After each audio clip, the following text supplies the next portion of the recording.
common in our society, with the one-punch laws and the murder of police officers now carrying a life sentence. However, despite the increasing use, there is no substantial proof whatsoever that they provide any benefit to society. Contrarily, this blanket solution leads to injustice and demonstrates a gross intrusion of our politicians into the criminal justice system. Yeah. Traditionally, there has been a clear separation of power. Not in states. However, the induction of these legislations means there's politicians, not judges, who determine the sentences.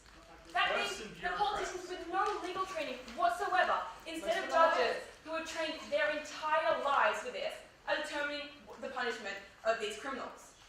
It is ignorant to assume that every circumstance of a crime is the same, and to try and fit one punishment over each individual circumstance. Tell me about ignorance. This means that the punishment is often unjust, either too severe or not harsh enough. A 19-year-old boy, who king hit someone in a reckless act in a one drunken mistake and regrets it for the rest of his life and has the possibility to be reintegrated into society should not have the same sentence as someone who decided how to do it out of reckless and malice and shows no remorse whatsoever.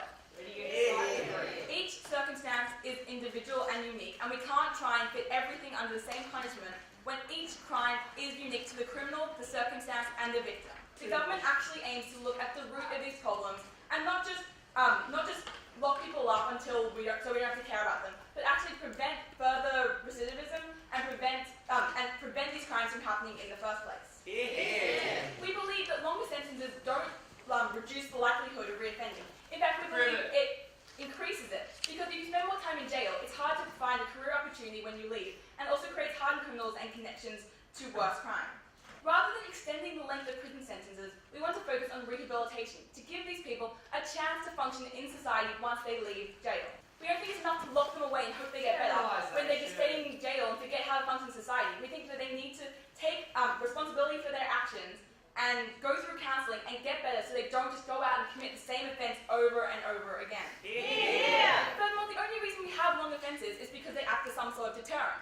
But, Mr. President, deterrence doesn't work.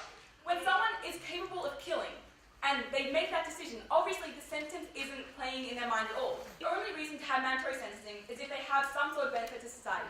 But clearly they don't help stop reoffending, they don't work as a deterrent, and they don't produce a just outcome for victims or their family.